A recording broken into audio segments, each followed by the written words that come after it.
Balochistan assembly کا اجلاس 1 گھنٹے کی تاخیر سے اسپیکر عبدالخالق اچکزئی کی زیر صدارت شروع ہوا۔ محکمہ صحت کے حوالے سے اپوزیشن رکن اسمبلی محمد صالح بلوچ کی جانب سے قرارداد پیش کی گئی، جس میں کہا گیا کہ بلوچستان میں صحت کے شعبے عرصے دار سے زیب و حالی کا شکار ہیں، جس کی بڑی وجہ محکمہ صحت میں فنڈز کی کمی ہے۔ انہوں نے مزید بتایا، صوبے کے اسپتالوں کے لیے ادویات کی فراہمی کی بابت فنڈز مختص کیے جائیں۔ محکمہ صحت کا سالانہ بجٹ NSC ایوارڈ کے مطابق ترتیب دینے کے لیے عملی اقدامات کیے جائیں تاکہ صوبے کی غریب عوام کو صحت کی بہتر سہولیات میسر ہو سکے۔ انہوں نے کہا، NSC ایوارڈ کے بعد تمام محکموں کا بجٹ بڑھ گیا، اب ادویات کی قیمتوں میں اضافہ ہو چکا ہے، اسی لیے محکمہ صحت کو زیادہ فنڈز ملنے چاہیے۔ علی مدد جتک اور اسفندیار نے محمد صالح بلوچ کی قرارداد کی حمایت کرتے ہوئے کہا کہ میں سب سے پہلے تجویز دینا چاہتا ہوں کہ میڈیسن پہ کوئی بھی کمپرومائز نہیں ہونا چاہیے۔ میڈم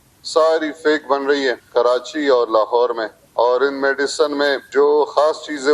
جو میڈیسن انسان کے لیے ہے وہ بنائی نہیں جاتی، وہ دی نہیں جا رہی، اس کی جگہ سارا پاؤڈر دیا جا رہا ہے۔ دوسری بات یہ اسپتالوں کا حالات راز صاحب نے دیکھ لیا، اور شروع میں جب CM صاحب تھے، کابینہ بنی نہیں تھی، انہوں نے خود بھی وزٹ کیا کئی ہاسپٹلز میں، خود گئے، ہر ٹائم جاتے تھے، رات کو بھی گئے، خود انہوں نے چھاپے لگائے، انہوں نے خود جائزہ لیا۔ یہ تو شہر کا حال ہے، آپ انٹیریئر پہ ہیں، ہماری طرف آئیں، باقی علاقوں میں جائیں۔ میں خود اپنے حلقے یا ڈسٹرکٹ پشین کی بات کر رہا ہوں، اس ٹائم بالکل وہاں پہ اگر BHUs ہیں، RHCs ہیں، CDs ہیں، بالکل بند ہونے کے برابر ہے، اور بند ہیں وہاں پہ، نہ ڈاکٹرز کوئی بھی نہیں آ رہا۔ ہمارے بلوچستان میں بہت زیادہ ہمیں مسائل ہیلتھ اور ایجوکیشن کے ہیں، وہ یہ کہ ڈاکٹر سارے اپنے لگتے ہیں اور ڈیوٹی پہ کوئی نہیں آتا، اگر کہیں زندہ باد مرد آباد یا پولیٹیکل بن جاتے ہیں، آپ کو پھر ووٹ نہیں دیتے۔ میں CM صاحب سے ریکویسٹ کرتا ہوں، ایجوکیشن اور ہیلتھ پہ کوئی کمپرومائز نہیں ہونا چاہیے، اس پہ ریفارمز لانے، جتنا بھی بہتری ہو سکتا ہے اس کو بہتر بنانا چاہیے،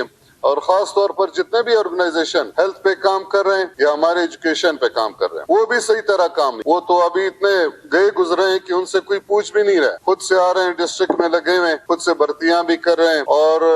اسی مت میں، میڈیسن کے مت میں، باقی مت میں بہت زیادہ بجٹ ان کے پاس بھی آ رہا ہے، لیکن وہ بھی خود برد کے نظر ہو رہا ہے۔ جب بھی سالانہ بجٹ پیش ہوتا ہے اور جب ہیلتھ کے لیے، میڈیسن کے لیے جب دوائی پرچیز کیا جاتا ہے، میں CM صاحب سے یہ ریکویسٹ کرتا ہوں کہ اس پہ ایک چیکنگ بیلنس رکھے اور ایک کمیٹی بنا لے۔ آپ کو پتا ہے کہ سالانہ بجٹ میرے خیال میں 80 ارب کے لگ بھگ ہیلتھ کا بجٹ، اور ہمارے لوگوں کو جو سہولت، آپ ڈاڈر جائے، بخت کاکڑ گئے تھے یا ان دوست، وہاں ایکسیڈنٹ ہوا تھا،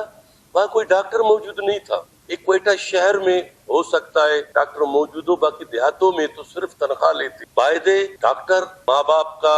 حیثیت رکھتا ہے، اگر ڈاکٹر علاقے میں نہ ہو، اور خصوصاً جو 2 نمبر میڈیسن آج کل اسٹوروں پہ یا دوسرے جگہ پہ بیچا جا رہا ہے، اس پہ کنٹرول کیا جائے۔ یہ انسان کی زندگی اور موت کا سوال ہوتا ہے۔ جب بھی سالانہ بجٹ میں کمپنی آ جاتے، جب ٹینڈر ہو جاتے ہیں، مختلف کمپنی آ جاتا ہے کہ ہم میڈیسن آپ کو دیں گے، دوسرے دیں گے، اس پہ CM صاحب ایک کمیٹی بنا لے، MP کا یا منسٹروں کا، جب بھی میڈیسن خریدا جائے اس کو چیک کیا جائے، 1 نمبر ہے یا 2 نمبر ہے۔ اور دوسرا، مختلف ڈسٹرکوں میں جہاں سے ہمارے دوست جیت کے آئے ہیں، بھائی وہ خود چھاپا لگا کے چیک کرے کہ ڈاکٹر موجود ہے یا نہیں ہے۔ تاحال اجلاس میں صحت کی قرارداد کو منظور نہ کیا گیا، جبکہ بلوچستان اسمبلی کا اجلاس 24 مئی تک ملتوی کر دیا گیا ہے۔ وش نیوز، کوئٹہ، بلوچستان۔